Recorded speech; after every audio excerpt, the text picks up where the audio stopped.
Buenas tardes, bienvenidos. Saludamos a todos los hermanos que estáis presentes y a los que nos siguen a través del canal YouTube Franciscano Granada. Aquí tenemos un grupo de hermanas que dicen que a través del canal nos siguen las Eucaristías, con lo cual es una enorme alegría. Desde Cádiz, pues hoy estáis presencialmente. Saludamos especialmente a la gente de Cádiz, ya que hoy también tenemos un ponente de Cádiz, ¿no?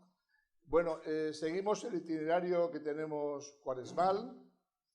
Sabéis que ya hace unos pocos años el empeño de la formación permanente que sea también de personas que están en otro lugar y desde fuera pues vienen a acompañarnos en la recesión, con lo cual también es motivo de confrontación, de discernimiento, etcétera, ¿no?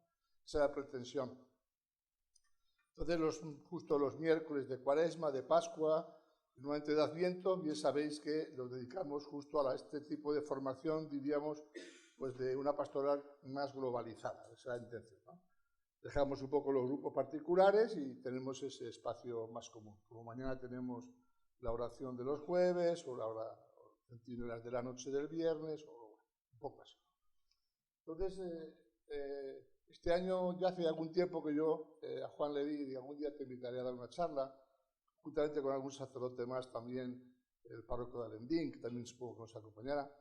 Pues ¿por qué? Porque me parece que es bueno, primero, estar situados en la diócesis, ¿no? Y saber que la diócesis tiene personas muy interesantes, que a veces poco, a ver cómo decir el lenguaje, poco utilizadas en toda su riqueza, como puede ser el caso de Juan, ¿no? Pues un hombre pues, que ha trabajado, intentado trabajar, está trabajando en el tema de la doctrina social de la Iglesia, le acaban de hacer hace poquito responsable del área de la GOA, que de Andalucía. Pero bueno, son de estos sacerdotes que se han dedicado a pastorear con una buena, bueno, entenderme, una buena cabeza, una buena reflexión y luego también pues un corazón pues, de ponerse al servicio de sus fieles, ¿no? En distintos lugares. Además, este viene del mundo, de ese mundo de los que venimos algunos, de la vida un poco dura, de su padre también trabajando en el hierro, en todas estas historias, o en el campo. También se le fue hace algún tiempo su hermano con el Señor, que lo recordamos hoy. Entonces siempre la pérdida de un hijo y un hermano es algo que merece la pena. Como sabéis, como yo no sabéis que no hago currículum, porque no me gustan los currículum, porque me parece que es llenar mucho el tiempo sin necesidad, pues está la persona está aquí, habla, comenta, cree lo que dice con libertad y dialogamos. Entonces, Juan Cara es un buen hermano, yo le conozco hace unos pocos años, y me alegro mucho de que hoy comparta con nosotros este espacio. Pues nada, paz y bien, y hermanos del canal YouTube Franciscano Granada, en cualquier momento que conectéis, aquí encontráis al párroco de Alfacar. Que dicen en Andalucía que Alfacar es el pueblo donde mejor pan hay. De hecho, yo un año, con el amigo Miguel Ángel, me fui a Alfacar a las 4 de la mañana y recorrimos casi muchas panaderías para ver cómo iba todo el proceso del pan. Tenemos reportaje gráfico, o sea que... Bueno, Juan, pues muchas gracias, bienvenidos y... caminamos juntos. Gracias. Como conocéis a Severino, pues no hace falta que os diga que todo lo que ha dicho es mentira. Muchas gracias. Severino fue profesor mío y le tengo yo mucho cariño de aquellos tiempos jóvenes. Da como una morriñilla bonita. Y nada, voy a hablaros de la doctrina social de la Iglesia, que es un tesoro de sabiduría, pero un poco escondido y olvidado. Sin darnos cuenta, nuestra manera, nuestra espiritualidad, aquí veo que estáis trabajados y cultivados y debatís, reflexionáis y buscáis sobre todo, pero en muchos espacios la espiritualidad, incluso de la Iglesia, pues se va, digamos, tomando caminos demasiado espirituales y poco encarnados, ¿no? Demasiado... porque se prefiere, en este mundo materialista y consumista, preferimos una religión light, hedonista, burguesa, que no nos complique la vida, un poco a la carta, que yo coja las cositas que más me tocan a mí, me gustan, pero no la integralidad del Evangelio de Jesucristo. Y por eso digo que, sin darnos cuenta, podemos caer en la tentación de configurar en nosotros mismos una religión individual, individualista y desde nuestra privacidad. Y eso la fe cristiana no es así. La fe cristiana tiene sus fuentes vivas en el Evangelio, ¿no? Y la doctrina social de la Iglesia no es un pegote, un añadido, algo postizo, sino que la doctrina social de la Iglesia bebe en esas dos fuentes que son el Evangelio y la vida de las personas. Y no se pueden faltar ninguna, porque pretende ayudar a dar respuesta a los problemas sociales de hoy desde el Evangelio, no pretende otra cosa. Está poniéndose un poquito de moda la doctrina social porque muchos cristianos ven que la credibilidad de la Iglesia está ahí. La credibilidad de la Iglesia no está en que tengamos una espiritualidad muy elevada, que hay que tenerla para mantener una vida cristiana seria y potente, pero la credibilidad la gente la percibe en la obra. Como decía Pablo VI en el Evangelii Nunciandi, la gente necesita testigos, no predicadores. La coherencia de vida es hoy en día uno de los temas que más enganche pueden tener con nuestra gente de nuestro mundo, ¿no?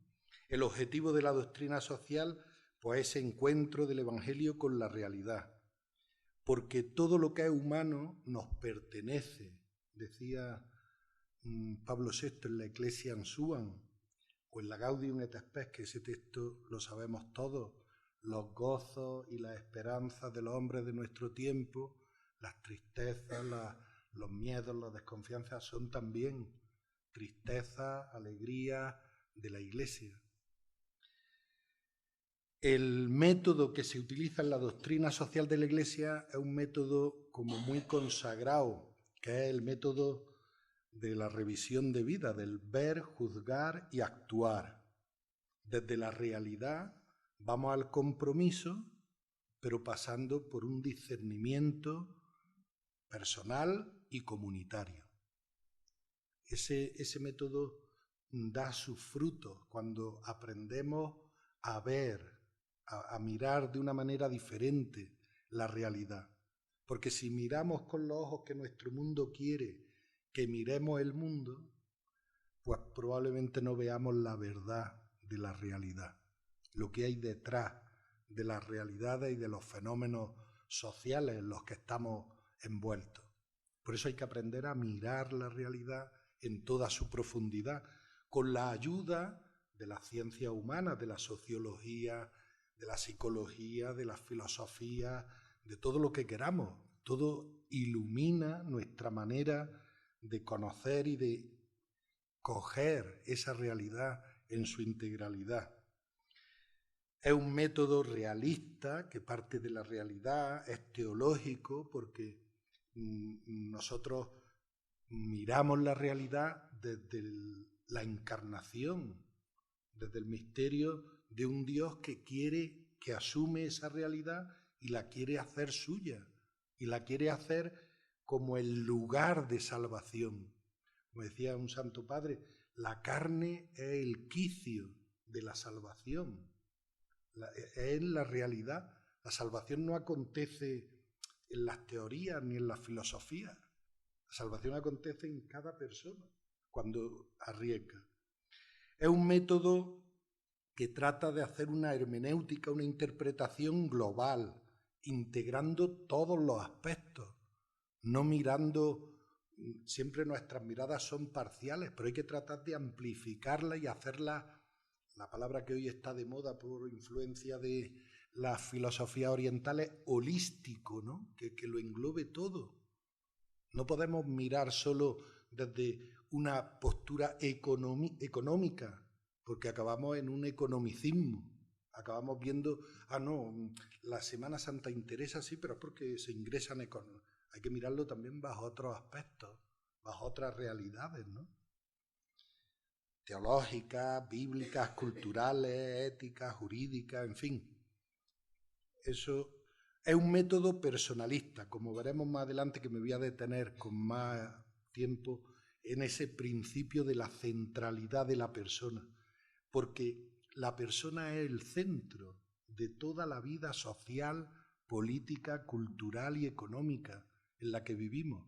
Y cuando eso se olvida, pues caemos en esos reduccionismos tan dolorosos en los que la persona se queda en un accidente, en un usuario, en un cliente, en un número y en alguien prescindible. ¿Cómo se trata el tema de la inmigración? Con un descaro, con un desprecio. No caemos en la cuenta que son personas. Y como veremos más adelante, la sagrada dignidad de esa persona tiene que ser respetada por encima de todo. La doctrina social, bueno, pregunto, ¿qué pensáis de la doctrina social? Por si alguno quiere decir algo, la idea que se le viene a la cabeza cuando a ti te suena compromiso. ¿A alguien más le suena algo a qué? ¿O algo un poco desconocido? Es como desconocida una cosa ahí que... Pues la doctrina social, en la Mater Magistra la define Juan XXIII como una parte integrante de la concepción cristiana de la vida. En la Centésimo Anno dice Juan Pablo II que pertenece a la misión evangelizadora. Y ahí también pues, se habla de que la doctrina social es un instrumento de evangelización. La acción a favor de la justicia y la participación en la transformación del mundo se nos presenta claramente como una dimensión constitutiva de la predicación del Evangelio, es decir, de la misión de la Iglesia para la redención del género humano y la liberación de toda situación opresiva.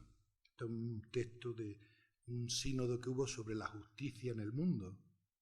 Entonces, la doctrina social de la Iglesia no es una tercera vía entre el comunismo y el liberalismo. Entonces nosotros, como el comunismo no sirve, el liberalismo también tiene sus peligros y grandes. Entonces la Iglesia propone una tercera vía. Eso no es una tercera vía, porque no es una ideología.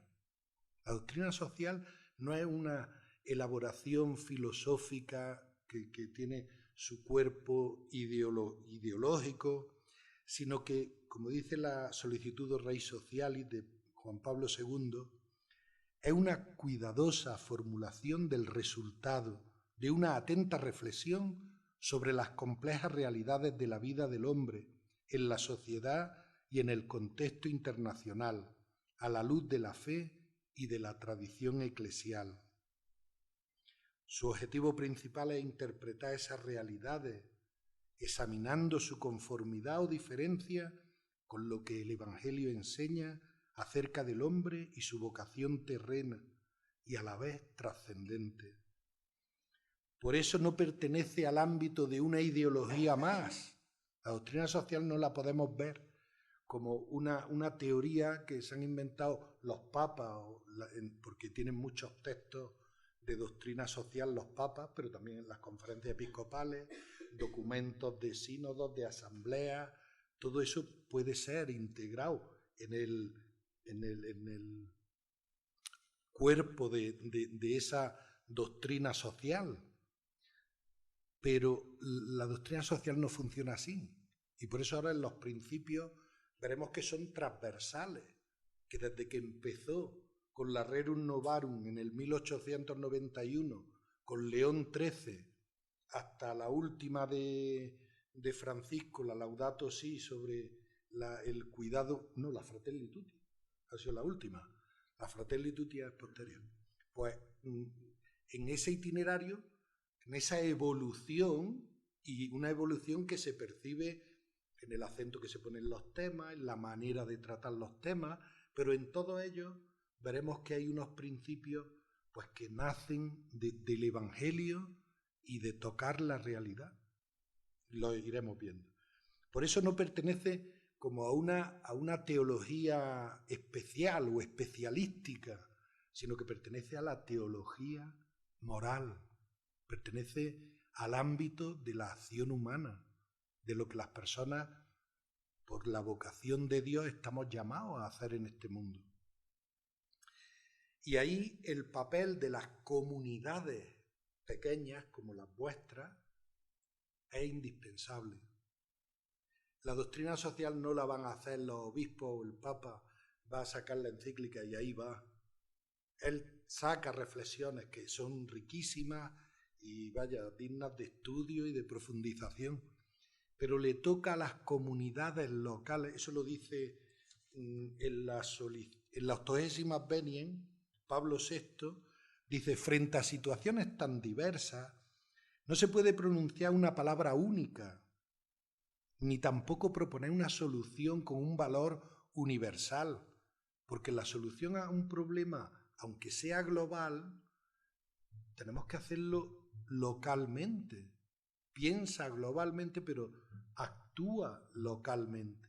No podemos actuar en la guerra de Ucrania, pero sí podemos hacer aquí, crear conciencia de la aberración que es la guerra.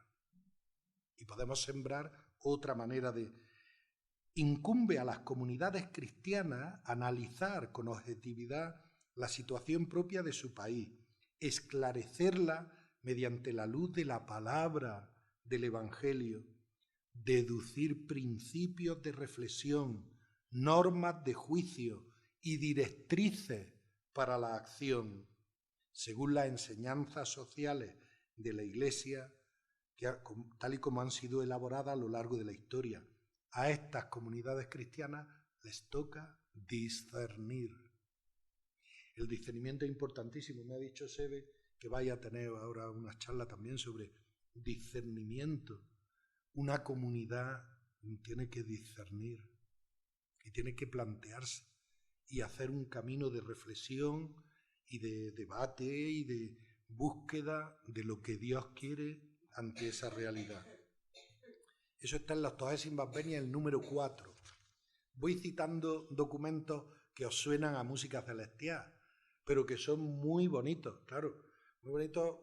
Desde la Rerum Novarum de 1891, pues hay pasajes que es verdad que dice uno, esto es de otro mundo, pero hay pasajes que tienen una actualidad terrible, terrible, sobre el derecho de los trabajadores, su dignidad, el trabajo, el ennoblecimiento que supone el trabajo y cómo en las condiciones en las que están lo que se hace es envilecer y embrutecer a las personas. O luego en la 40º año, Pío XI, en el 1931, a los 40 años de la Rerum Novarum, dirá: es indigno ver cómo la materia inerte entra en las fábricas y sale ennoblecida, y cómo entran los obreros nobles y acaban embrutecidos, para denunciar pues ese capitalismo incipiente que buscaba la producción a costa de todo, a costa de machacar al obrero, con jornadas laborales de 16 horas, con trabajo de niños, en condiciones infrahumanas. Todo eso la Iglesia lo fue denunciando y estuvo presente en los movimientos de liberación que había. Pero fue también, pues, eso desde el Evangelio, desde la dignidad de la persona. Y aquí la tercera cosa que dice Juan Pablo II. Para la Iglesia el mensaje social del Evangelio no debe de considerarse una teoría, sino, por encima de todo, un fundamento y un estímulo para la acción.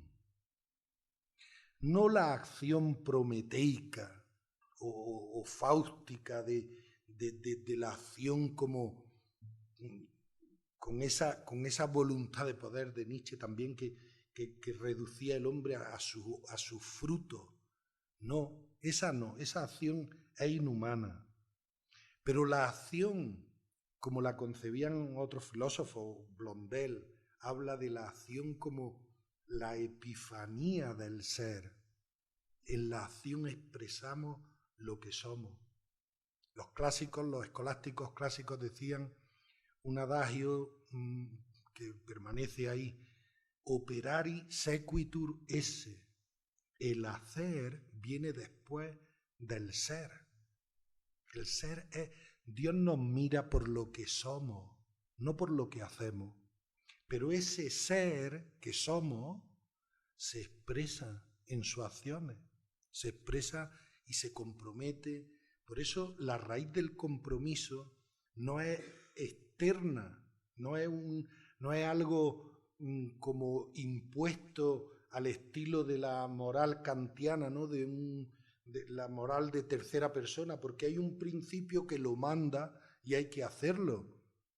Para el cristiano, la acción viene desde dentro, desde la verdad más profunda de lo que somos.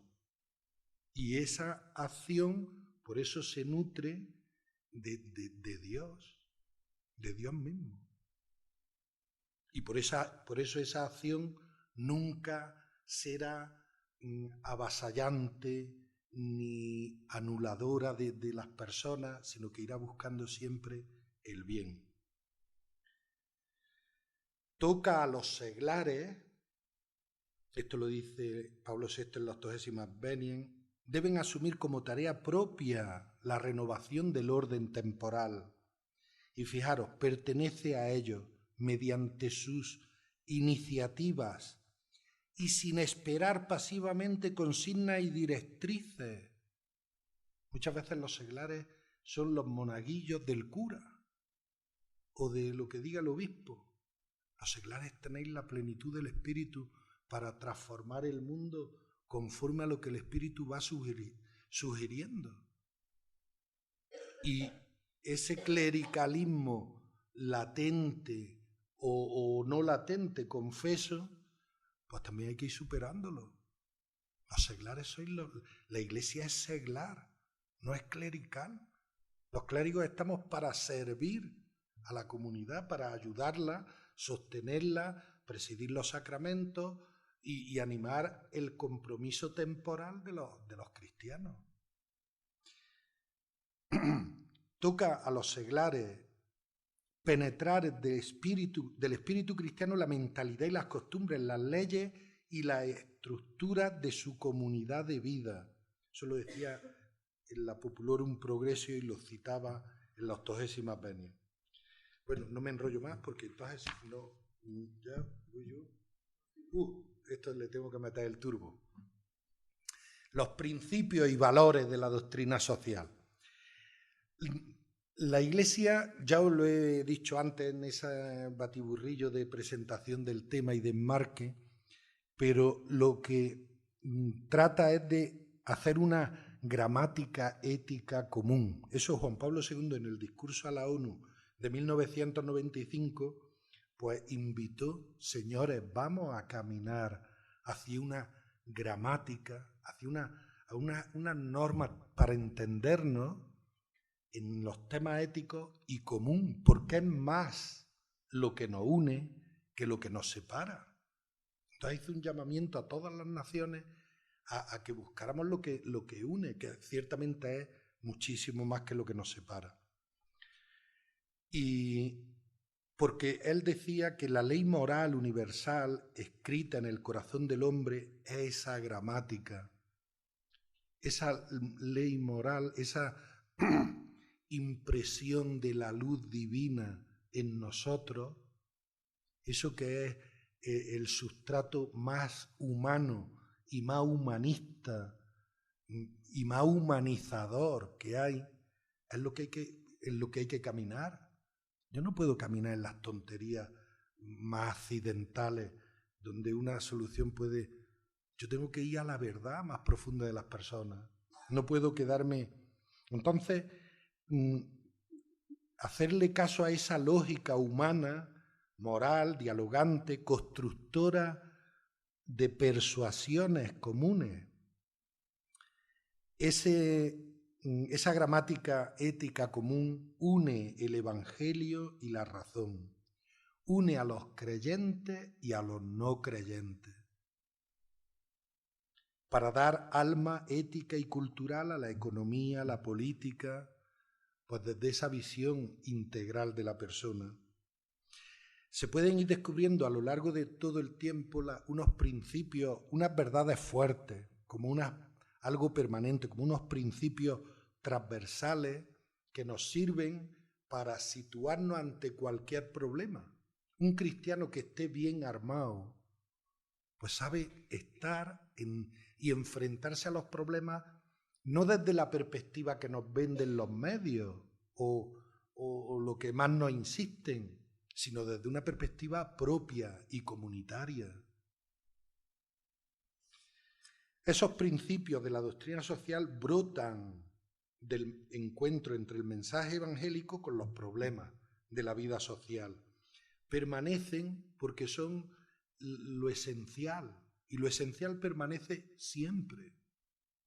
Lo que es indispensable, ¿no? Se entienden integrados, no se entiende un principio como una cosa y otro principio, sino que están armonizados. Hay el principio del valor central de la persona, se entiende perfectamente el principio del bien común y el principio de la subsidiariedad, porque todos van armonizados. Esos principios son el primer diseño de la verdad social y son morales, porque son los fundamentos últimos y ordenadores de la vida social a nivel institucional, a nivel personal, todos los niveles. Bueno, empezamos ya con los principios. Los principios son como esa urdimbre gramatical en la que la doctrina social como que sale ese destilado de sabiduría que, teniéndolos bien asumidos, nos ayudan, nos construyen. Los principios de los que voy a hablar, poquito, el principio de la centralidad de la persona, el segundo, el bien común, el tercero, el destino universal de los bienes, el cuarto, la subsidiariedad, el quinto, la participación y el sexto, la solidaridad. Empezamos con el más importante y con el que me voy a detener un poquito más, pero voy a tratar de meter el turbo.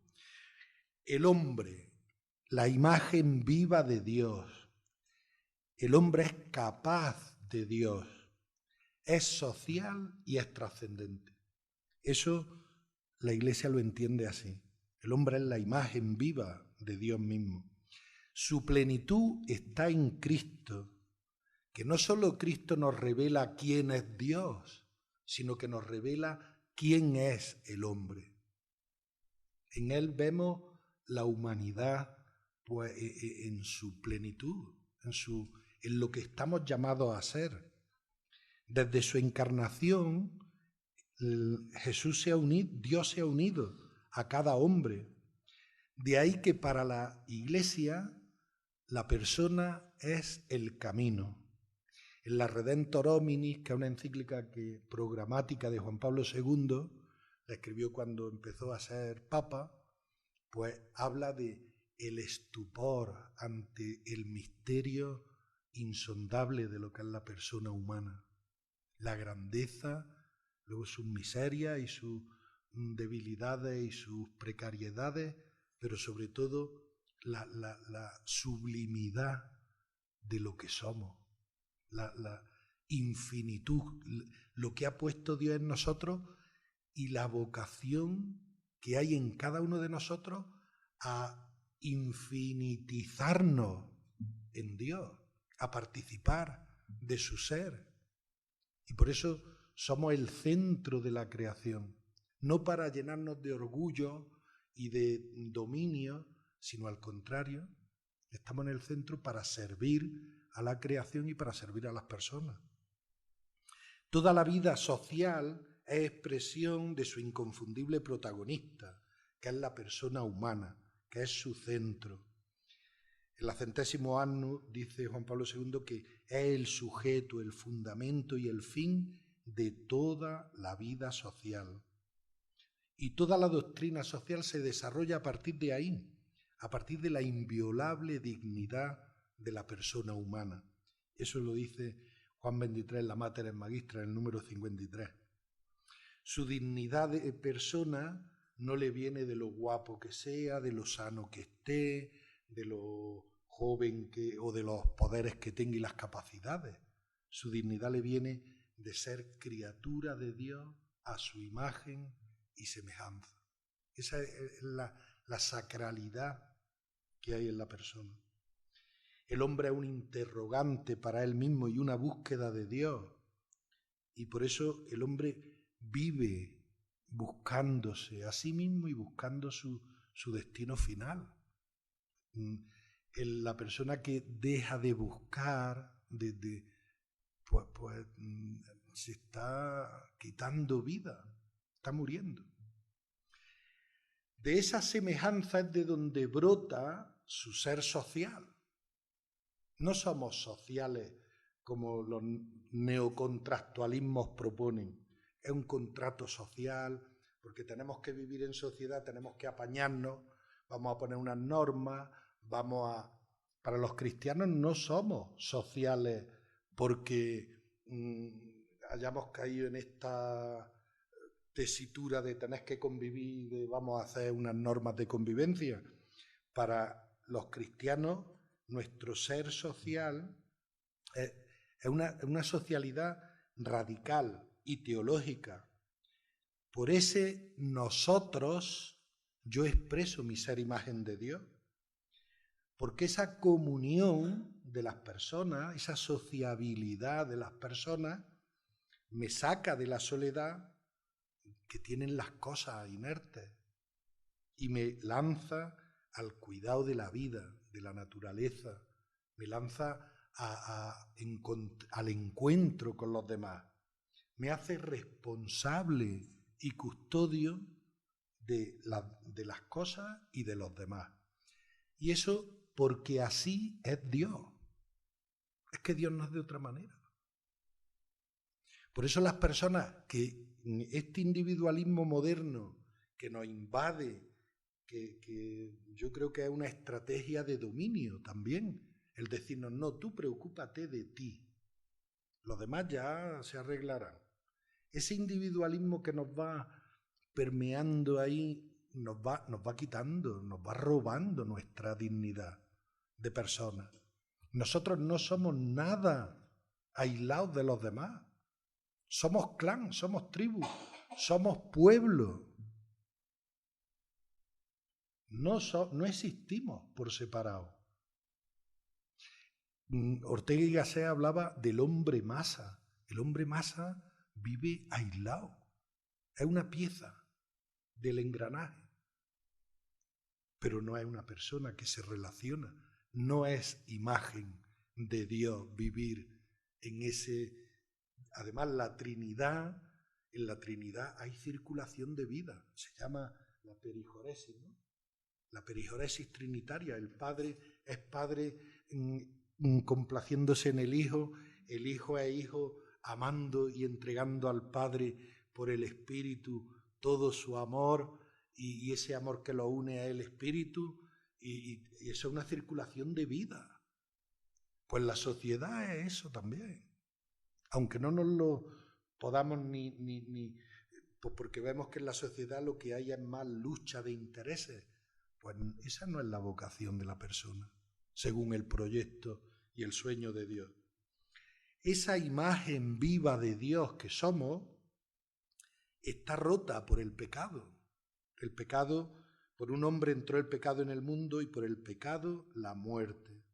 El hombre desobedece, quiere ser Dios, se autoengaña y se rompe con los demás. Es un pecado que es original, que viene desde el principio, del origen, es personal, porque todos estamos afectados por el pecado y todos tenemos incoherencias y nos dejamos llevar de lo aparente. Eso repercute en lo social porque mi pecado hace daño al otro. Aunque el otro viva lejos. Pero si yo aquí despilfarro el agua, pues será un problema también para otros de otro sitio. Es estructural.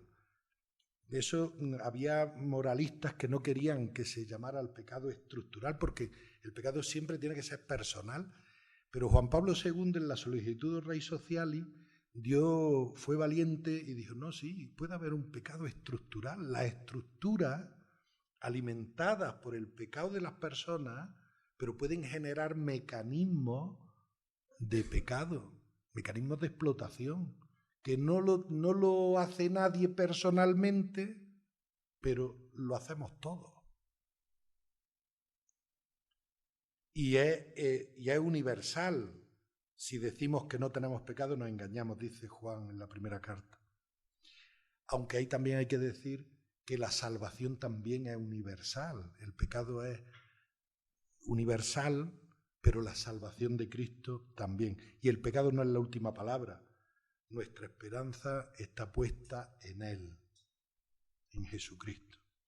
Dimensiones de la persona, por iluminar un poco las cosas que a través de ese principio de la centralidad de la persona podemos ver en infinidad de documentos de la doctrina social. Vemos, como decía antes, muchas veces a la persona reducida a una dimensión. Y los cristianos tenemos que siempre defender la amplitud de la dignidad de esa persona. La verdad plena de una persona es individual en el sentido de personal, intransferible, pero es una verdad comunitaria y trascendente. La persona es una unidad. No podemos dicotomizar y darle fuerza a un aspecto de la persona. La persona somos uno. Somos cuerpo, somos alma, pero está todo amasado. Somos un cuerpo espiritualizado o un espíritu corporalizado, como lo queramos decir o como nos lo queramos imaginar. Pero el hombre no es solo materialidad, porque si fuéramos materialidad estaríamos preocupados solo de la materialidad. Y la persona, tenemos unas dimensiones espirituales, una dimensión espiritual profunda, pues que hay que cuidar y salvaguardar. No cabe ni el espiritualismo angelical de pensar que somos seres puros y evanescentes y sutiles, o pensar que somos, como decía Feuerbach, somos lo que comemos. No, somos mucho más. La persona está abierta a la trascendencia, se eleva por encima de lo creado, es libre de todas las ataduras de la corporalidad. El ayuno nos lo indica eso, que no solo de pan vive el hombre, que podemos vivir. Mucha gente, es preferible, mi padre me lo decía, es preferible comerse un pedazo de pan duro, un chusco de pan duro, en armonía, que no comerse un buen manjar estando todo endemoniado. Vale la pena, pues porque la persona no vive de lo material, la persona vive más de lo entrañable, de lo afectivo, de lo que en su corazón se cuece, ¿no? Por eso la apertura, vivimos abiertos al infinito y llamados a esa vocación de ser de Dios plenamente. Por eso una personalidad, esa apertura a la trascendencia nos hace únicos e irrepetibles. No hay nadie igual. Somos capaces de autocomprendernos, autoposeernos, autodeterminarnos. Somos una insuprimible singularidad. Somos únicos y somos indisponibles. Somos tan respetables que no podemos ser una pieza de intercambio. Nunca.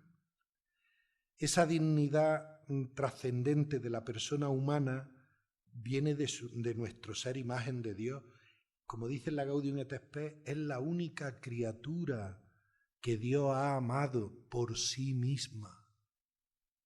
Y es la única criatura con la que puede hablar de tú a tú.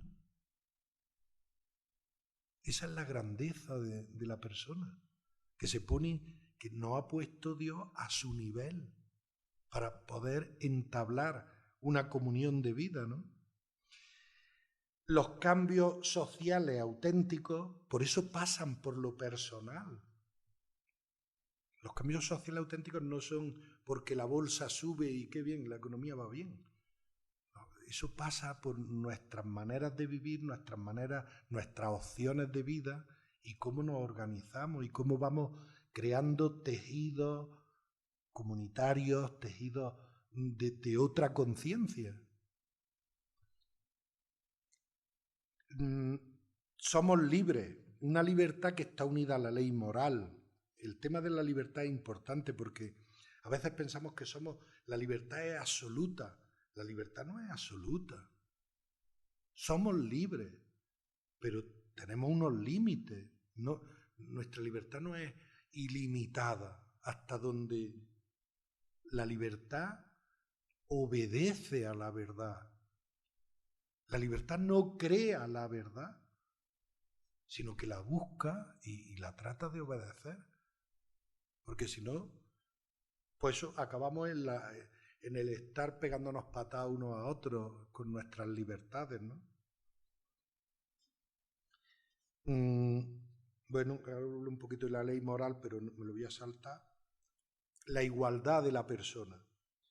Dios no hace acepción de personas y por la encarnación entendemos que todas las personas somos iguales. Radicalmente, ontológicamente, en su verdad más profunda. No hay personas de primera y personas de segunda. Todos nosotros somos uno en Cristo Jesús. Ya no hay judío, ni griego, ni esclavo, ni libre, ni hombre, ni mujer. Rompe la vida cristiana, la vida en Cristo, en su espíritu, rompe todas las barreras que nosotros nos construimos. Nosotros nos construimos barreritas. No, esta es que es mujer, o esta es que es no sé qué, esta es que es moro, esta es que es... Nosotros, venga muro. Y el Evangelio dice que no, que somos radicalmente iguales. La dignidad del hombre ante Dios es el fundamento de esa igualdad del hombre ante todo. La igualdad, esa fraternidad que es radical y que afecta a las personas y a los pueblos. No hay un pueblo mejor que otro, todos los pueblos son pueblos y somos iguales. La igualdad no es uniformismo, la diversidad es bonita.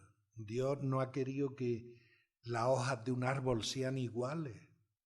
Va a querer que seamos iguales nosotros si no lo somos, pero ni pretende. La diversidad es riqueza, es vida. Pero claro, es una diversidad en la que no prevalecen ningunas capacidades sobre otras. Todas son para la edificación del bien común, ¿no?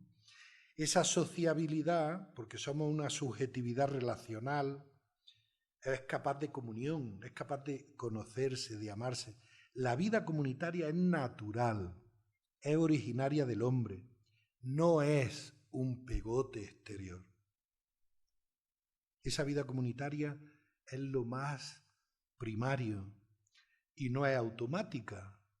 Esa vida comunitaria no nace como los champiñones, exige pues, un trabajo, un amor a las personas con las que crece. Y eso hay que ponerlo en juego. Si no se pone en juego, no hay comunidad. Los derechos humanos se convierten así en la expresión social de esa dignidad humana. Su reconocimiento en la Declaración del 48 pues fueron muy importantes. La Paz in Terris también los recoge y los pone como algo, como la expresión de esa dignidad del hombre mismo, y que no tienen su fuerza y su origen en la voluntad de las personas. Las personas no creamos los derechos están, las personas los reconocemos y los valoramos y los cuidamos. Son universales, inviolables, inalienables, integrales, indivisibles. No va un derecho por un lado, y incluyen todas las categorías, desde los materiales a los políticos, de ambiente.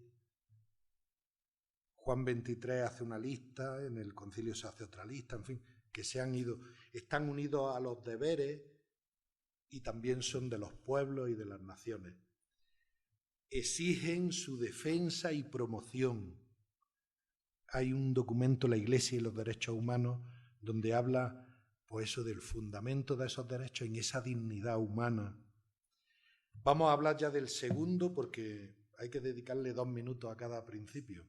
Que si no acabamos todos hoy, tendremos otra sesión más adelante, ¿no? O yo os paso esto y os lo leéis. No, que no hay que agobiarse, no. Sin agobio. Buscaremos posiblemente otra sesión porque nos interesa ahondar en estas cuestiones, porque estamos todavía en eso. O sea que tú, relájate. A lo que vaya saliendo. Si estáis ya muy aburridos, levantáis la mano y decís, como algunas abuelillas tenía yo un pueblo en La Malá, el primer pueblo al que fui, que me decían las abuelillas, corta, porque el sermón se alargaba y se alargaba.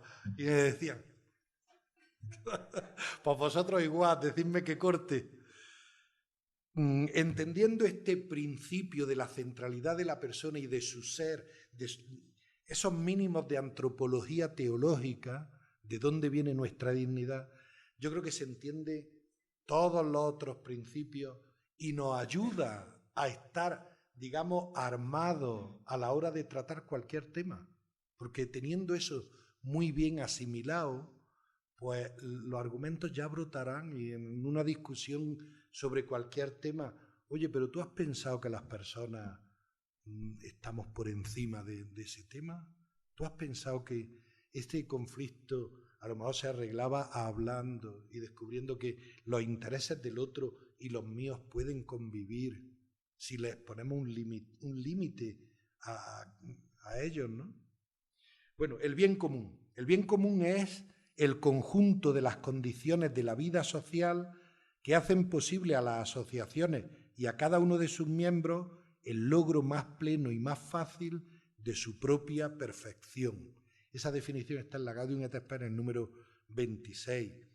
Y habla de que no es la suma de los bienes particulares. El bien común no es que sumamos nuestros intereses y ese es el bien común. No, el bien común es esas condiciones de todos, que pertenecen a todos y que hacen posible que cada uno crezca y se desarrolle, pues como tiene que crecer, ¿no? El bien común es indivisible, ¿no? Este bien común me pertenece a mí, es de todos y es de todo, no es de un aspecto de la vida, es de todo. Es como la dimensión comunitaria y social del bien moral. No podemos prescindir de nuestro ser con y para los demás. Esas exigencias que derivan del bien común son para el bien de la persona y sus derechos, la paz, la organización correcta de los poderes del Estado, el ordenamiento jurídico, el medio ambiente, los servicios esenciales como la alimentación, la vivienda, el trabajo, la educación, la cultura, el deporte, la libertad de prensa, la libertad religiosa, la cooperación internacional. Todos esos son elementos que constituyen el bien común. Esas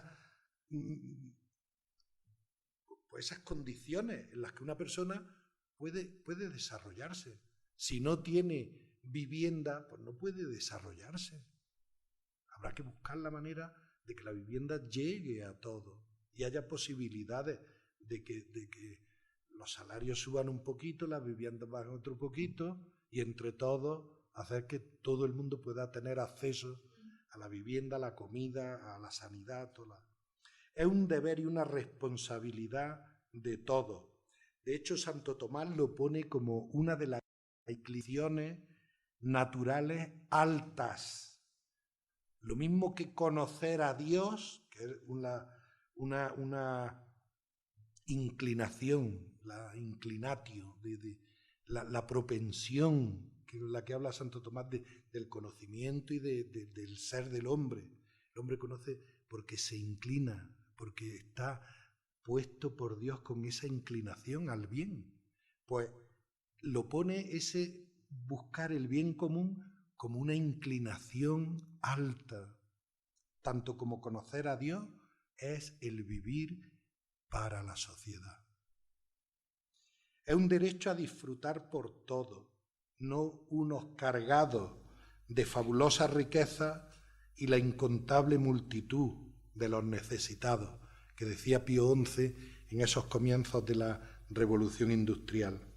El bien común es la tarea de la política, que es una pena ver cómo los políticos se ensañan en una lucha de intereses partidistas y no escuchan, no se escuchan el uno al otro, no se habla, no se participa de que el otro puede tener algo de verdad.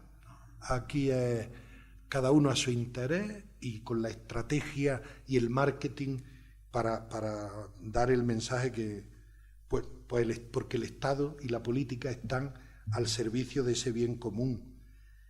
Y tiene como tarea armonizar con justicia los diversos intereses sectoriales. El Estado no está para que nosotros lo sirvamos a él. El Estado está para servir a la vida social y a la subjetividad de la vida social. Y la subjetividad de la vida social la hacemos nosotros, no la hace el Estado. La comunidad política es una parte, pero la comunidad social es mucho más grande. Y la comunidad política tiene que estar al servicio, es ministerial a la sociedad. No es solo un bien material o histórico, sino también es un bien trascendente, pues en el fondo Dios es el fin último, es su mayor bien, y en Cristo está la plenitud. Otro principio, el tercero, el destino universal de los bienes. Dios ha destinado la tierra y cuanto ella contiene para uso de todos los hombres y pueblos. En consecuencia, los bienes creados deben llegar a todos en forma equitativa, bajo la égida de la justicia y con la compañía de la caridad. Gaudium et Spes 69. Tenemos derecho a usar los bienes. Es un derecho natural, es originario y es prioritario con respecto a la propiedad o al comercio. Antes que yo ser dueño de algo, el dueño es Dios. El dueño es el bien de la sociedad también. Entonces la propiedad privada, por supuesto que es buena, porque en ella realizamos nuestra vida y es una expresión también de nuestro trabajo, de nuestro ingenio, y es buena y nos sirve, pero no es prioritaria con respecto al destino universal de los bienes. Este principio parte, es verdad que hace falta una normativa para poder ejercerlo, no vale la anarquía de que aquí, bueno, todo es de todos, lo de tuyo es mío y esa anarquía no, pero sí lo tenemos que tener claro. Parte de una visión positiva de la economía. La riqueza sirve para unir, no para separar. El desarrollo humano integral pide que seas libre para que no vivas para acumular. Acumular es un pecado. Tenemos que tener lo suficiente para vivir, pero fue San Eusebio de Cesarea, él tuvo un sermón, el Destruan Orrea Mea, un sermón que fue la bomba y sigue de una actualidad terrible. él comentando el pasaje donde ese rico dice: destruiré mis graneros y haré otros más grandes y ya podré vivir tranquilo. Y dice Jesús: insensato, si esta noche te van a pedir la vida, ¿qué vas a acumular? ¿Qué te vas a llevar? Tu realización personal es que acumules. Tu realización personal es que tus bienes te sirvan para crecer y le sirvan a todos para crecer. Por eso hay como una hipoteca social de nuestras propiedades. No podemos pensar que la propiedad privada es un derecho absoluto. Es verdad que hay que defenderla, porque si no estaríamos en una guerra de locos. Pero también tenemos que pensar que eso que tengo tiene que repercutir en el bien de los demás, ¿no? La propiedad privada tiene esa función social frente a los monopolios económicos y tecnológicos en los que vivimos. El poder de eso se va acumulando, el poder en los 4 dueños del mundo. Eso rompe con la visión cristiana de los bienes materiales. Todo es de Dios y Dios lo quiere todo para su Hijo. Ahí se entra también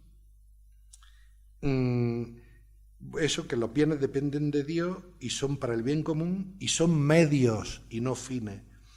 Y ahí entra también la opción preferencial por los pobres, porque en la solicitud Rei Socialis pues habla pues de la primacía del pobre. Los pobres serán los que nos juzguen a nosotros. Y por eso necesitamos convertirnos y desposeernos y desprendernos y no vivir atados a los bienes.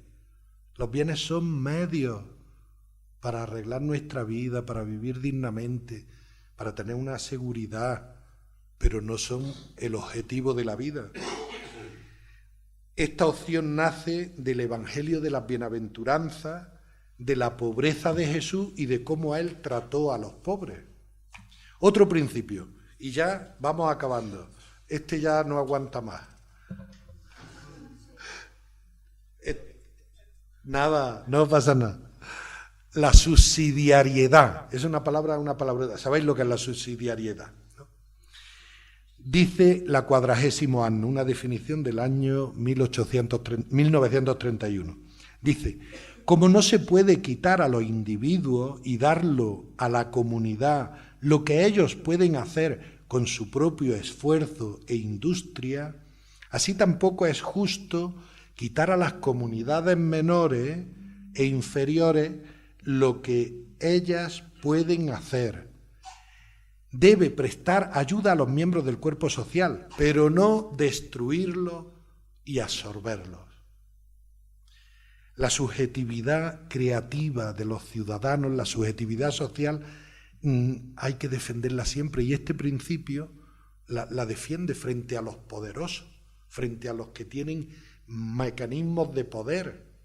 Las sociedades mayores ayudan en promoción, apoyo, desarrollo a las menores, pero no la absorben ni la anulan.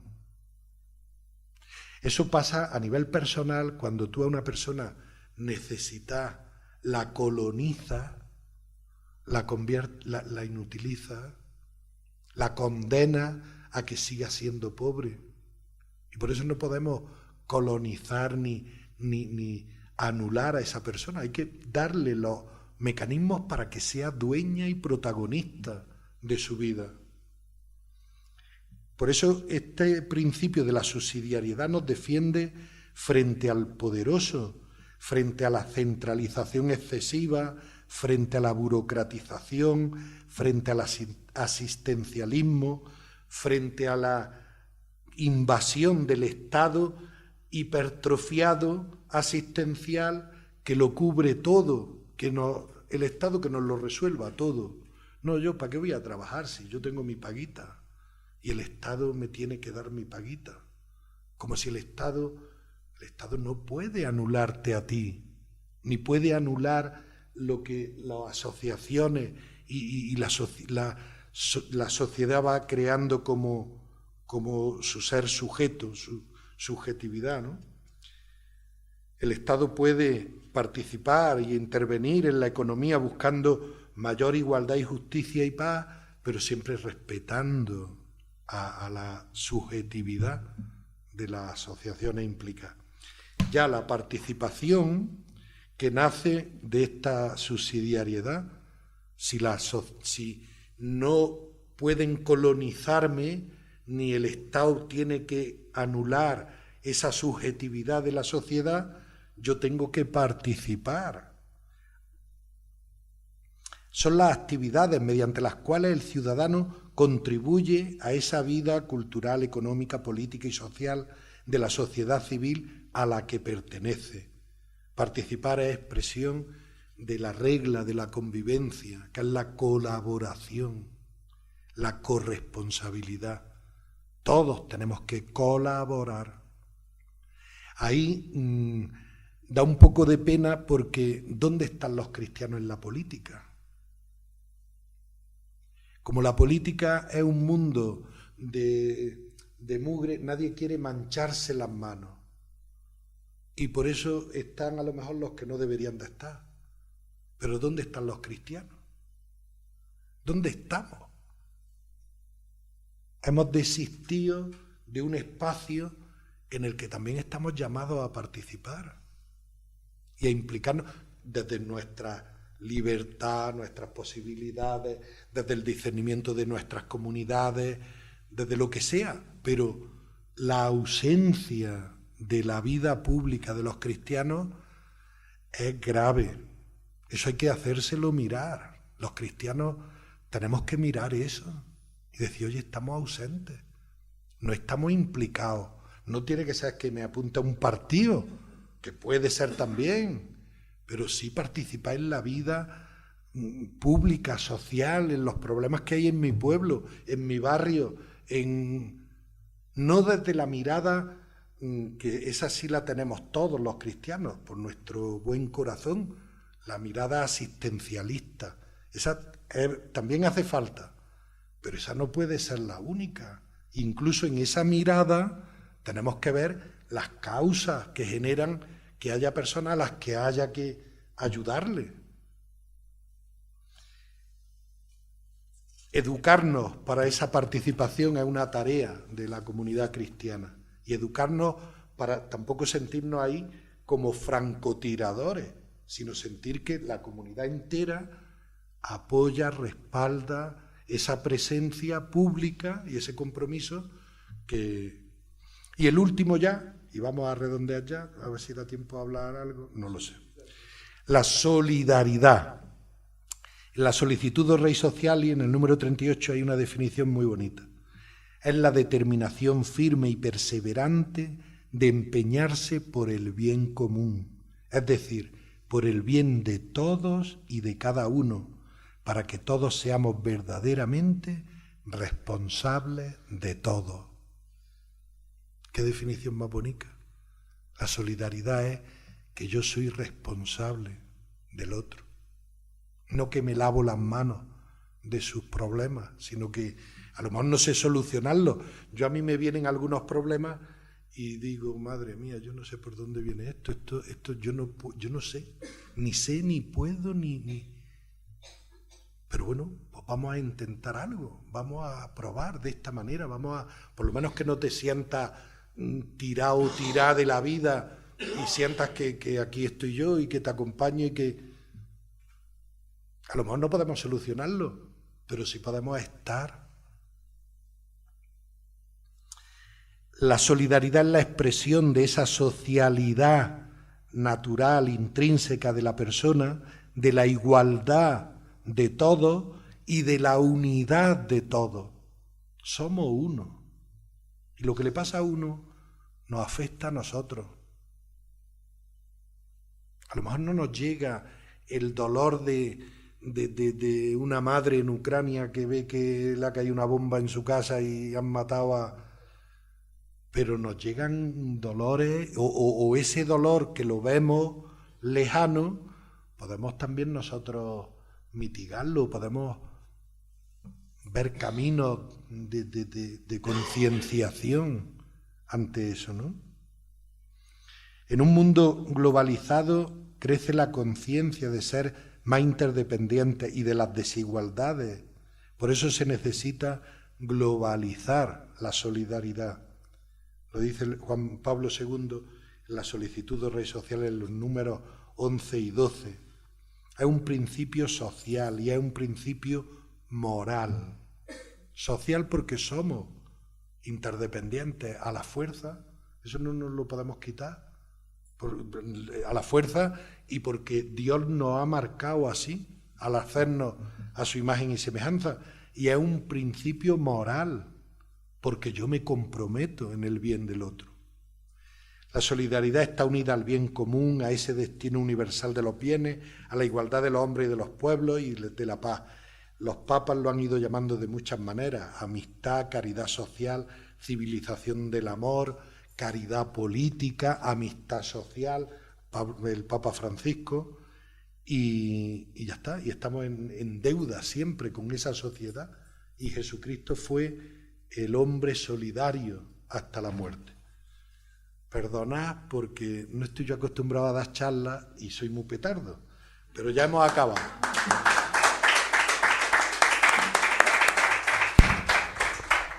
Nos quedan todavía un cuarto de hora para poder dialogar, o sea que estamos, como posibilidad, tenemos ese tiempo, ¿no? Porque tampoco estamos tan acostumbrados a escuchar un rato, ¿no?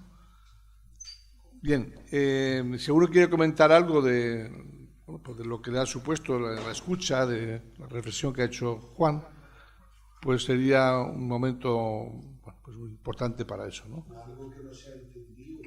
Vale. Así, para ir empezando, te voy a abrir un poco más el panorama. En tu nueva responsabilidad de servir en Andalucía a la OA, que es la Hermandad del Trabajo, etcétera, ¿qué te estás encontrando en nuestra Andalucía, en este ámbito también social, de doctrina social, político y económico, donde realmente, pues bueno, esta institución, ¿qué te estás encontrando ahí? Pues me estoy encontrando cosas muy bonitas, de cristianos muy pringados, de que están metidos en partidos, en sindicatos, en sitios donde hasta yo me sentiría incómodo.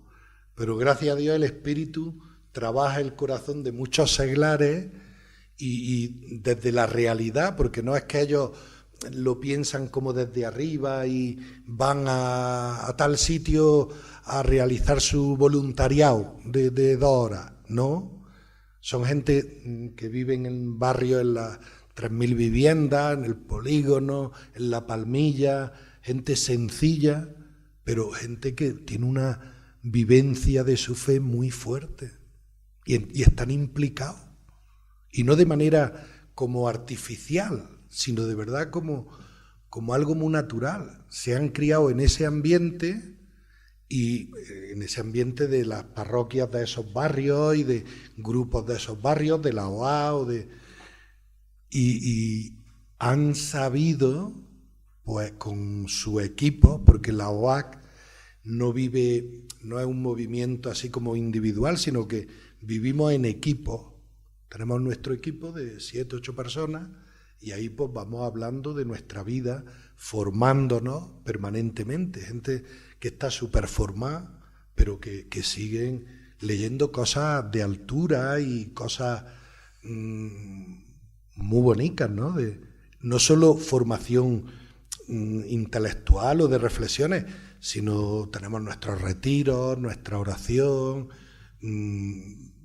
o sea que cuidamos mucho nuestro ser cristiano y nos sentimos como, vaya, sobre todo los seglares, porque los curas somos pájaros raros y vivimos así a nuestro, pero los que están viviendo en su trabajo, su ser cristiano, pues ahí es complicado y se meten en follones y en conflictos, y ante la injusticia que perciben, pues se implican. O sea, En el mundo del agua, lo que pasa, se lo comentaba a Severino antes, estamos muy poquitos. Hay pocos cristianos que quieran meterse en los follones de la vida. Y es verdad que no todos estamos llamados a, digamos, participar de una manera concreta. Eso cada uno lo tendrá que ir discerniendo con su comunidad, pero que ciertamente es una parte constitutiva de nuestra fe. Eso lo tenemos que saber, que nuestra fe tiene una dimensión social y política que es irrenunciable. No vivimos en nuestro mundo de burbuja, vivimos en nuestra sociedad y los problemas de nuestra sociedad son nuestros y ahí tenemos que estar. Entonces me encuentro cosas muy bonitas, me encuentro escasez y me encuentro dificultades, o las dificultades de la vida. En el momento en el que estás en el instituto dando clases y tienes a 3 que no hay manera de meterlos por vereda, pues te las tienes que ingeniar para ver cómo se le hace atractivo, cómo se da cuenta de que, o con los padres, tratando de motivarlos para que se impliquen, porque eso se lo delegan a los maestros que los eduquen.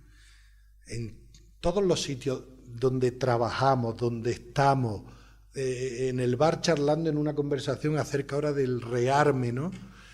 Todos nos lanzamos a rearmarnos, y es verdad que a lo mejor hay que rearmarse, pero no hay una manera de decir, oye, que eso no arregla nada, que las guerras no arreglan nada, que hay que pararse frente... A lo mejor tendríamos que irnos todos allí a la Casa Blanca y decirle a Trump, mira Trump, que despierta de esa pesadilla en la que vives, que ese no es nuestro mundo, eso será el mundo de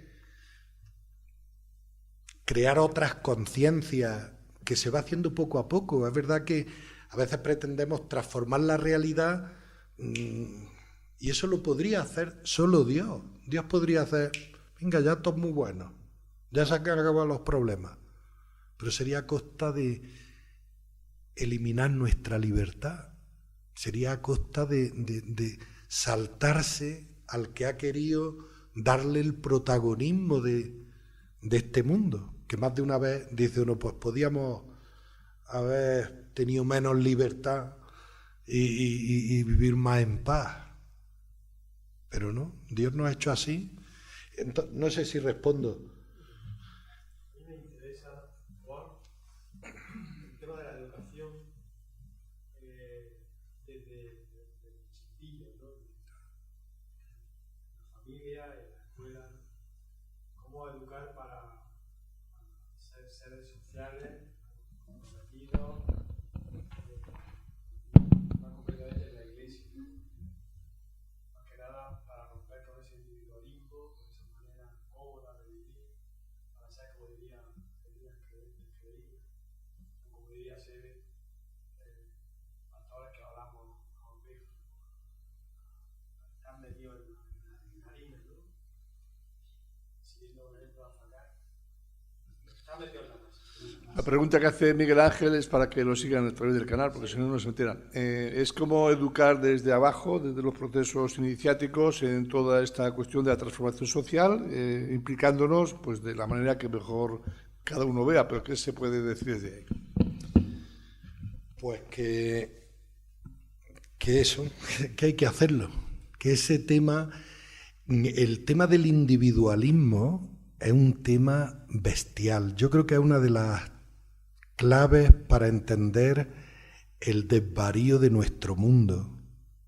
El sistema capitalista, liberal, de ese poder sin medida al dinero, genera una mentalidad de que teniendo dinero tú ya eres el rey del mambo, tú ya tienes salvada tu vida. Y eso hace que te aísles, porque tú ves peligrar y se va generando una mentalidad que rompe con el ser social que somos. Y se nos va olvidando eso, que somos con los demás. La gente que viene de fuera, los musulmanes, los marroquíes, los inmigrantes, esos viven en tribu. Eso el dinero no les ha robado el corazón.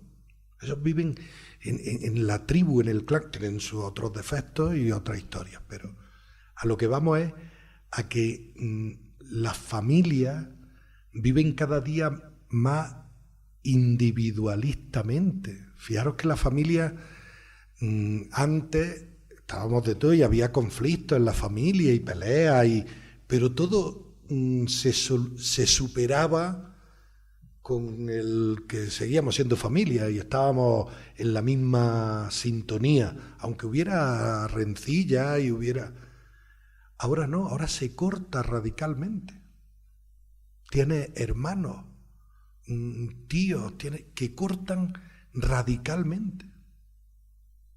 Y a mí me llama la atención porque yo eso es de ahora, de un tiempo a esta parte, que nos hemos vuelto como muy señores de nosotros mismos, pero frente a, como en oposición a los demás.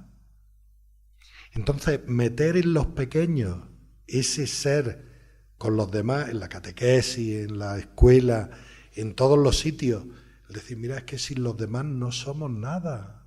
Es que es una alegría y una bendición tener amigos. Y si nos peleamos no pasa nada, porque nos pedimos perdón y hacemos las paces y tiramos para adelante.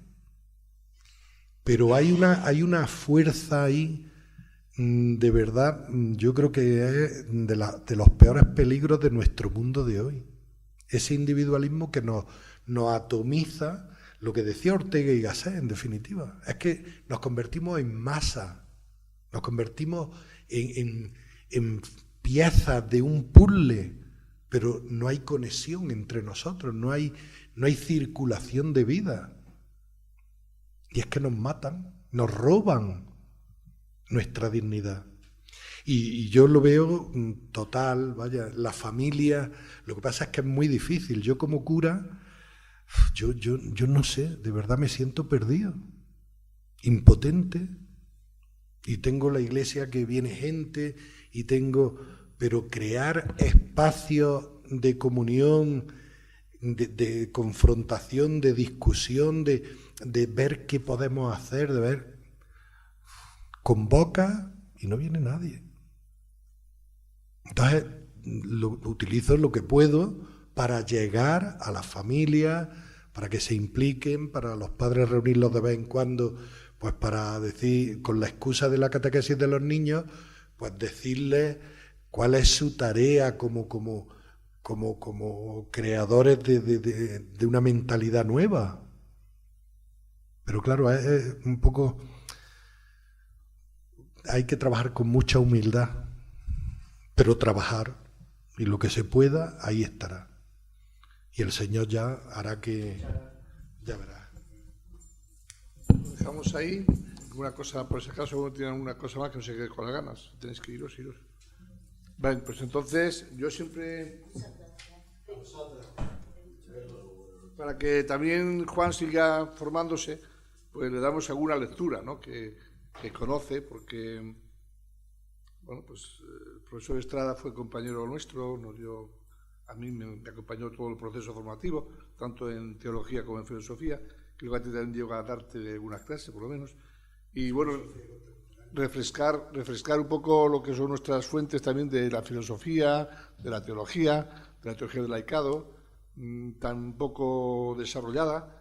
Bueno, me parece que va muy en la clave del tema de la sinodalidad, en la que estamos trabajando, lastimosamente en Granada muy poco, pero el Papa Francisco, que parece que todavía tenía previsto un itinerario, parece que va a marcar un nuevo itinerario del año 25 al año 28 sobre distintas etapas del sínodo, con lo cual, pues, por delante tenemos perspectivas. Bueno, pues un poco, pues quiero compartir con Juan este rato. Y por otra parte, para que también pongamos rostros de lo cotidiano, de la vida sacerdotal, también de la vida de nuestros pueblos, de nuestros barrios. Yo tenía muchísimas preguntas, pero nada más decirlo, o sea, cómo se vive siendo cura en Alfacar. Yo recuerdo cuando fue a La Malá, que siguió a Juan antes y también a Angulo, que estuvo allí, Angulo estuvo viviendo en comunidad, y Bauti.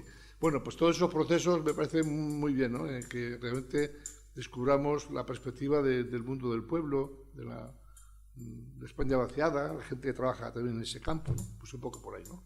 Pues bueno, muchas gracias a todos, a los que nos seguís a través del canal, pues ánimo también con vuestra misión y especialmente a los que tenéis más debilidad, pues que el Señor os bendiga. Como aquí acabamos siempre rezando, pues nos ponemos de pie y rezamos, ¿vale? Nos ponemos por delante de la mesa.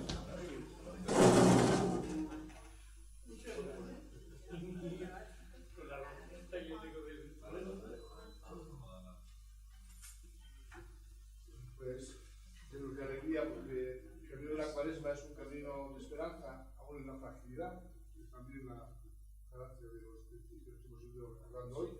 Tendremos alguna vuelta más sobre doctrina social en otro momento.